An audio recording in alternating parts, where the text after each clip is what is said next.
Your heart stops, the line goes flat, the machine screams, and then someone reaches over and turns it off. Everyone in the room agrees on the same thing. That's it. You're gone.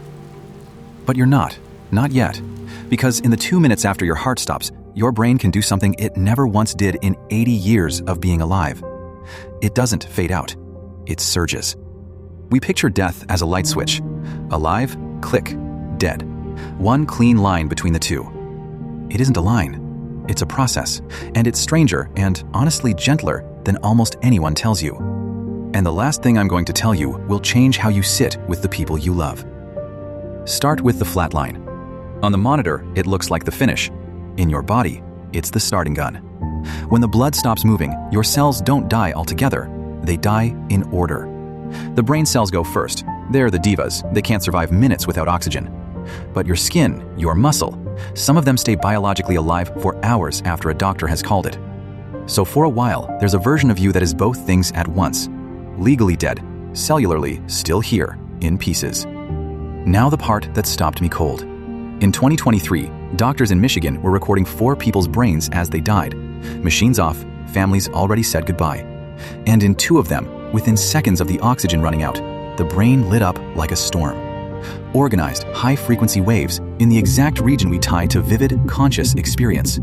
In one patient, it climbed to 300 times what that same brain had been doing moments earlier, past anything a normal, wide-awake brain produces, at the end. Now, can anyone tell you what that feels like from the inside? No. The honest answer is, we don't know. Maybe it's nothing. Maybe it's the most awake you will ever be.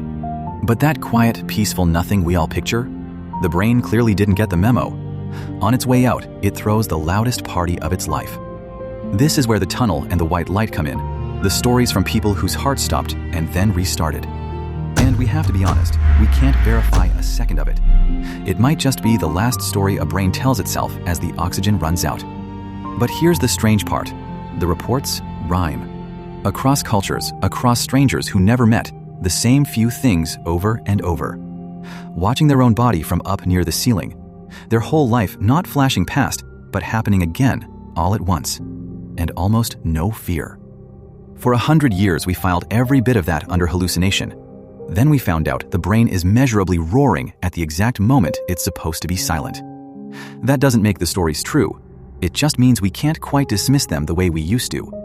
So if some part of you might still be in there, what's the last thing you ever actually know? It isn't sight. The eyes check out early. It's sound. In 2020, researchers in Vancouver wired up dying hospice patients, people who could no longer move or respond in their final hours, and played them tones. And the dying brain answered, still tracking, still listening. They're careful about it. Catching a sound isn't proof you understand a sentence, but it means the oldest instinct we have at a bedside, lean in, keep talking, say the thing, is right. The voices in that room are still arriving. Hearing may be the last door to close. So if you're ever the one still standing there, keep talking. They can't answer you, but you haven't lost them yet. And sometimes, right at the very end, the opposite of fading happens. Someone who hasn't said a clear word in years, lost to dementia, gone quiet, suddenly comes back.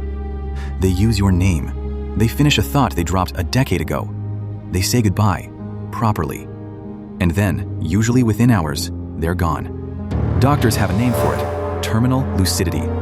What they don't have is an explanation. A brain that should not be able to do this does it anyway. One last time for the people in the room. Call it a final gift. Call it a glitch in the shutdown. Either way, it's real, and it happens more than you'd think. We've mapped the ocean floor. We've photographed a black hole. We fling machines past the edge of the solar system just to see what's out there. And the last genuinely unexplored place left is the 2 minutes inside a dying human head. No cameras, no signal, and every single one of us is booked for exactly one visit. We don't know what it's like in there, but we know this much. It isn't a switch. It's a slow, strange letting go. Somewhere inside it, the brain may burn brighter than it ever did awake, and the very last thing to reach you, across all that dark, is going to be a sound. Probably a voice. Probably someone telling you they love you.